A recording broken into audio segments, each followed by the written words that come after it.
Hello friends, welcome to my channel. आज की video में हम बात करेंगे पिजन होल प्रिंसिपल। आज है हमारा डे 29। सो चलो सबसे पहले हम बात करते हैं पिजन होल प्रिंसिपल क्या होता है।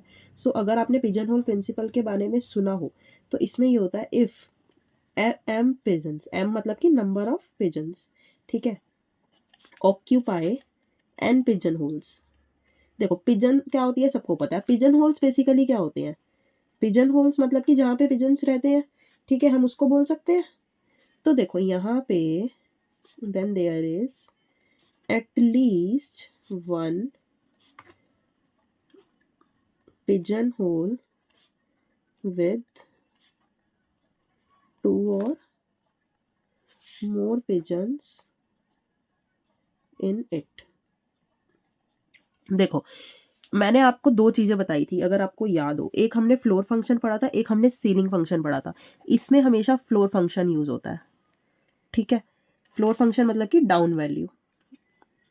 तो देखो अब पिजन होल प्रिंसिपल हमें क्या कहता, क्या है, इफ एम पिजन्स ऑक्यूपाई करती है एन पिजन होल्स, यानी कि अगर सपोज कि 10 पिजन्स ऑक्यूपाई करती हैं कुछ और, यानी कि एन मतलब कोई और नंबर पिजन होल्स, देन जहाँ पे वेयर एम जो है एन से बड़ा होगा, यानी कि पिजन्स हमारे पिजन होल से ज्यादा होंगे, then there is at least one pigeon hole with two और मोर पिजन्स इन इट। अब जायज सी बात है, अगर हमारे पास पिजन्स ज्यादा है और पिजन होल्स कम है तो एक पिजन होल तो ऐसा होगा ही ना जिसमें एक से ज्यादा हो, मतलब कि जिसमें दो या दो से ज्यादा हो पिजन्स, ठीक है।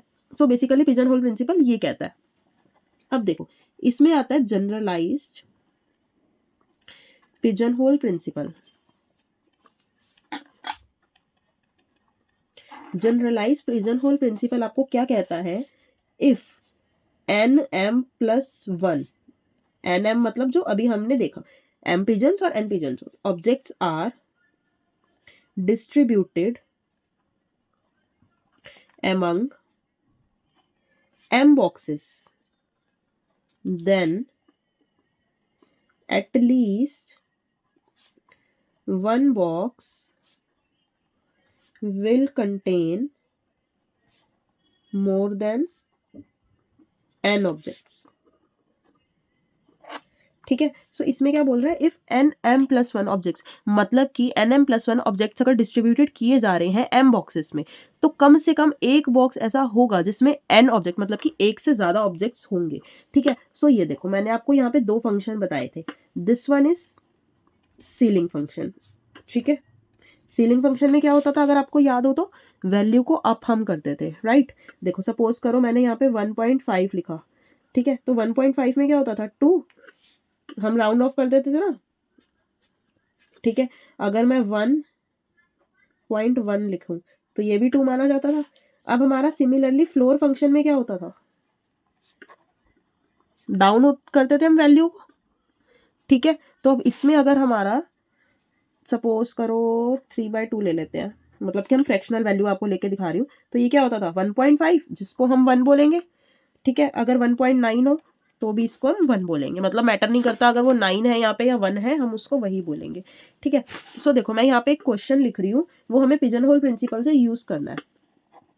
If there are 479 students are enrolled in discrete mathematics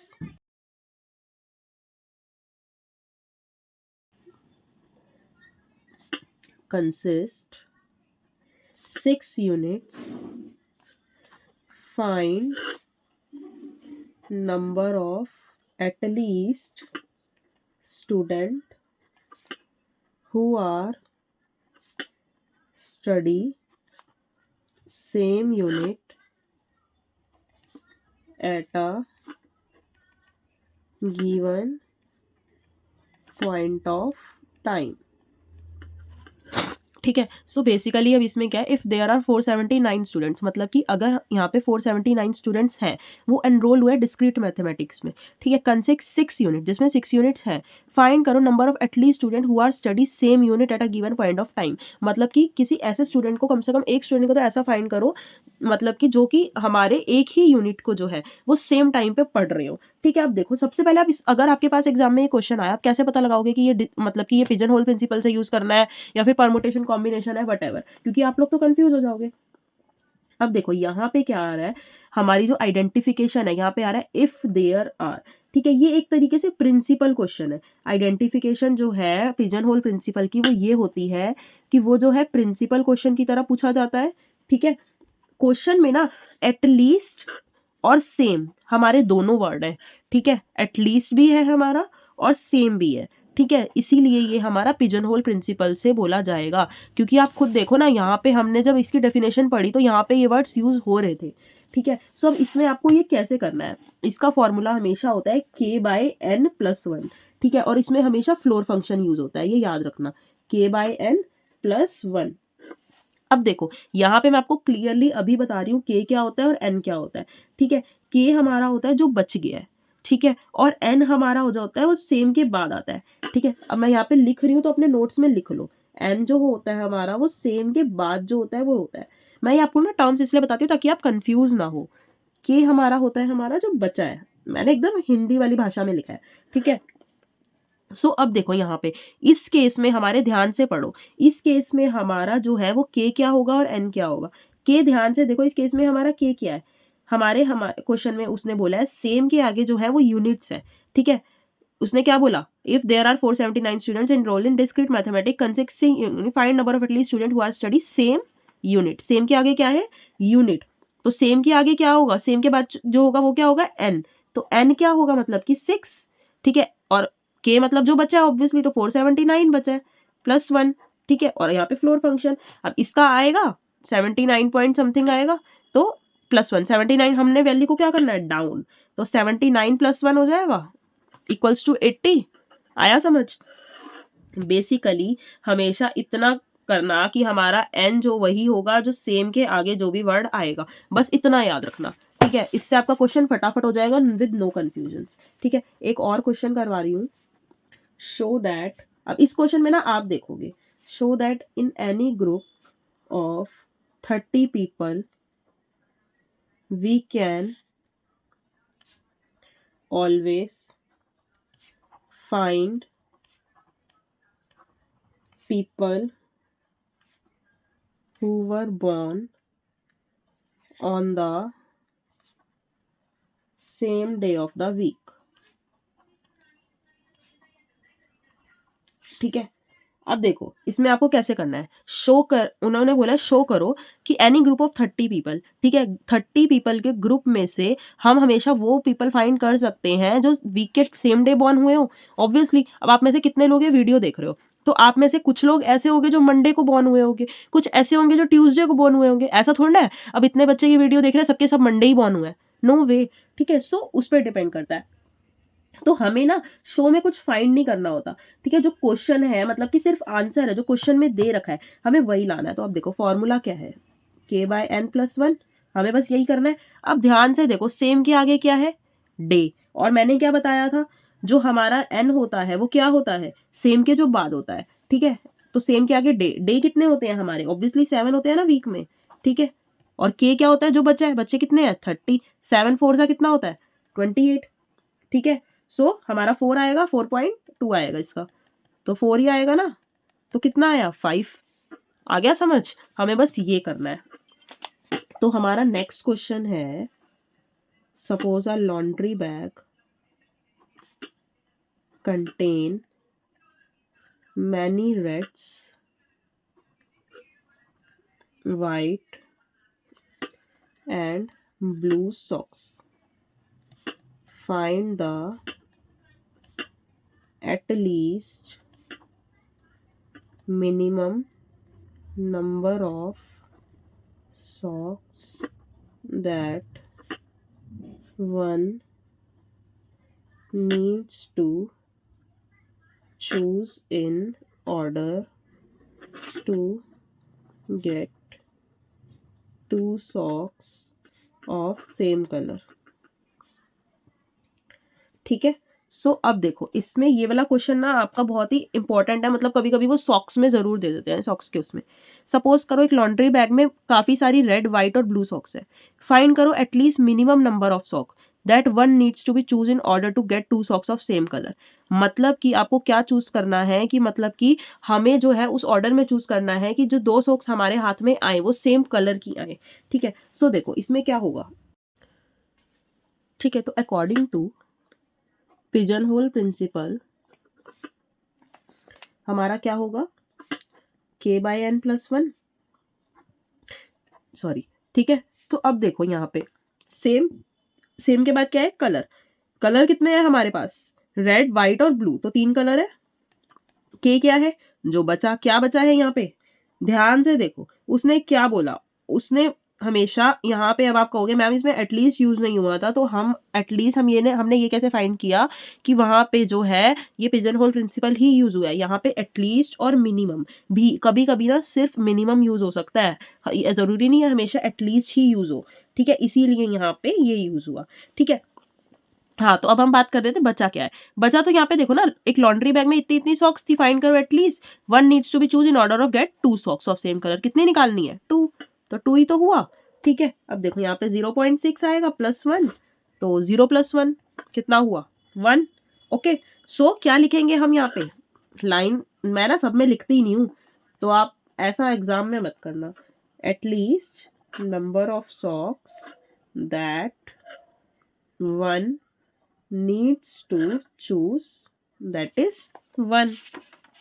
okay, so यहाँ पे हमारा ये वाला कंसेप्ट खत्म होता है। अब मेरे पास, मैं एग्जाम के पेपर को थोड़ा सा देख रही थी आप लोगों के, तो मैंने अभी रिसेंट के ही प्रीवियस ईयर में एक क्वेश्चन आया है। ये क्वेश्चन तो पीएमआई का है, जैसे मैं आज की वीडियो में कवर कर रही हूँ, बट ये मेरे को कवर करना सही लगा क्योंकि मुझे डाउट है आप लोग पता नहीं कर पाओगे या नहीं। सो मैं इस टाइप का भी एक क्वेश्चन कवर कर रही हूँ। ठीक है, तो देखो ये क्वेश्चन है। अब तक के क्वेश्चन में हमारा इक्वल यूज होता था तो आप वो कर लेते थे। ठीक है, अब इसमें लेस देन यूज हो रहा है, सो आई हैव अ डाउट, तो इसीलिए मैं आप लोग को एक बार ये क्वेश्चन करवा रही हूँ। आप लोग चाहो तो वीडियो को पॉज करके पहले खुद करके देख लो। ठीक है, सो देखो सबसे पहले तो हम सेम है हमारा, एन की वैल्यू पुट करेंगे। ठीक है, हम हमेशा एन की वैल्यू किस में पुट करते हैं, हमेशा हमारे एन में करते हैं, तो हम 1 2 3 नहीं लिखेंगे। तो देखो 1 लेस देन 1/8, 2 + 1 3, 3 का स्क्वायर, यहाँ पे 8 होगा, यहाँ 9 होगा। ठीक है, 1 लेस देन होगा 9/8 के, ट्रू है क्योंकि ये 1.5 समथिंग कुछ आएगा। ठीक है, तो यही बड़ा होगा इधर वाला। ठीक है, अब हम क्या कर रहे हैं, put n equals to k, statement के साथ लिखना। मेरा बस मोटिव ही आप लोग को इस क्वेश्चन को करवाना है। ठीक है, जो k+1 वाला स्टेप है, तो मैं यहाँ पे स्टेटमेंट्स वगैरह कुछ नहीं लिख रही। तो देखो 1 + 2 + 3 प्लस k 1/8 2k + 1 का होल स्क्वायर। ठीक है, सो ये हमारी इक्वेशन बन गई। अब हम क्या पुट करेंगे, एज यूजुअल k+1। ठीक है, k+1 1/8 2k + 1 + 1 का होल स्क्वायर। ठीक है, अब ध्यान से देखो, चलो पहले हम इसको थोड़ा सा सिंप्लीफाई कर लेते हैं। अभी हम यहाँ पे k से पहले हम k लिखते थे, याद है ना, पहले ये वाली स्टेटमेंट लिखते थे। ठीक है, फिर k+1 आएगा 1/8 और इसको मैं 2k। अब देखो ये 2 × k 2k बना, ये 2 × 1 = 2 + 1 तो ये 3 हो गया, 2 + 1 3 हुआ ना, तो मैंने इसको ऐसे लिखा। अब ये हमारी सेकेंड इक्वेशन बनी। ठीक है, तो अब ध्यान से देखो, अभी तक हमने इतना करा था। ठीक है, अब यहाँ पे हमें क्या करना है। अब आप कहोगे मैम इसमें हम ऑब्वियसली यही करते थे ना, 1/8 जो हमने इसमें लिखा वो यहाँ पे हम प्रूफ कर देते थे, मतलब कि हम ये चीज यहाँ पे लिख देते थे और इसको हम, ये हमारा इक्वल में रहता था। अब ध्यान से देखो, यहाँ तो ये लेस देन है ना। ठीक है, तो ये लेस देन है, इस लेस देन में कैसे लिखोगे, इस लेस देन को, ये जो वैल्यू थी इसके लेस देन ये है, इसके इक्वल तो ये है ही नहीं, तो आप इस वाले पार्ट की जगह ये वाला पार्ट लिख सकते हो। यहाँ कंफ्यूजन है सारी। ठीक है, तो अब आप इस वाले पार्ट में ये वाला पार्ट लिख ही नहीं सकते। तो देखो अब हमारी ये जो ये वाली इक्वेशन है ना, हम इस पे अपना सारा काम करेंगे। देखो फ्रॉम 1, आपको ना बेसिकली ये वाला प्रूफ करना है, ये वाली सिचुएशन आपको प्रूफ करनी है। तो अब देखो कैसे करोगे, आपकी फर्स्ट इक्वेशन क्या है, 1 + 2 + 3 plus k less than 1/8 2k + 1 का स्क्वायर, यही है। अब आपको इसमें बेसिकली क्या करना है, आपको k+1 ऐड करना है ताकि आपकी ये वाली सिचुएशन बन जाए। ठीक है, फिर आप उसको सॉल्व करोगे। सो देखो ऐड करना है k+1 को बोथ साइड्स। ठीक है, सो 1 + 2 + प्लस के, ये के था, अब यहाँ पे के प्लस 1 ऐड करेंगे, 1/8 2k प्लस 1 का होल स्क्वायर प्लस के प्लस 1। ओके, सो देखो अब ऑब्वियसली इस वाले पार्ट में तो आई डोंट थिंक सो कुछ सॉल्व करने जैसा है, ठीक है। तो अब हम इस वाले पार्ट पे करते हैं। देखो यहाँ पे अगर आप चलो हम 8 का एलसीएम लेने से पहले हम इसको ऐसे लिख लेते हैं ताकि ये नॉर्मल लगे, ठीक है। अब देखो यहाँ पे 8 का एलसीएम लोगे तो क्या आएगा, 2k प्लस 1 का होल स्क्वायर, यहाँ पे इससे मल्टीप्लाई हो जाएगा 8k प्लस यहाँ पे 8 हो जाएगा, ठीक है। देन इसको सॉल्व करो, 4k square plus 1 plus 4k, a plus b के होल स्क्वायर की आइडेंटिटी पता है ना, a square plus b square plus 2ab। तो अब यहाँ पे प्लस 8 आएगा, ठीक है। तो अब देखो 4k स्क्वायर प्लस यहाँ पे 4k, ठीक है। यहाँ पे क्या था हमारा 4k और 8, तो हमारा यहाँ पे 1 सेकेंड, ओके सॉरी। तो ये हमने इसकी आइडेंटिटी सॉल्व करी, ये हमारी आइडेंटिटी हुई पूरी। इसके बाद ये 8k भी तो था, ये मैंने 8 लिख दिया, 8k नहीं लिखा, ठीक है। सो देखो 4k प्लस 8k 12k हुआ प्लस 8, ठीक है। तो ये हमारा ये ओके, सो यहाँ पे ओके, सो यहाँ पे 1 प्लस 8 9 है ना, ठीक है। तो यहाँ पे 36 आएगा। तो अब आप इसमें 6 × 6 लिख सकते हो, ठीक है। तो देखो 6k प्लस 6k प्लस 9/8, ठीक है। तो यहाँ पे क्या आएगा 2k, यहाँ पे k प्लस 3, ओके यहाँ पे 2 है, यहाँ पे हमारा अगेन 3, ठीक है। सो फ्रेंड्स गलती मुझसे भी हो सकती है, सो आपको भी ध्यान रखना है इस चीज़ का, क्योंकि बिकॉज इट्स अ मैथ्स, सो कोई भी मैथ्स में उतना परफेक्ट नहीं होता, ठीक है। सो अब देखो ये हमारा आया, ये हमारा लेस देन चल रहा था, ठीक है। सो अब हमारा ये वाला पार्ट जो है वो इसके लेस देन है, ठीक है। अब ये हमारा प्रूव हो गया।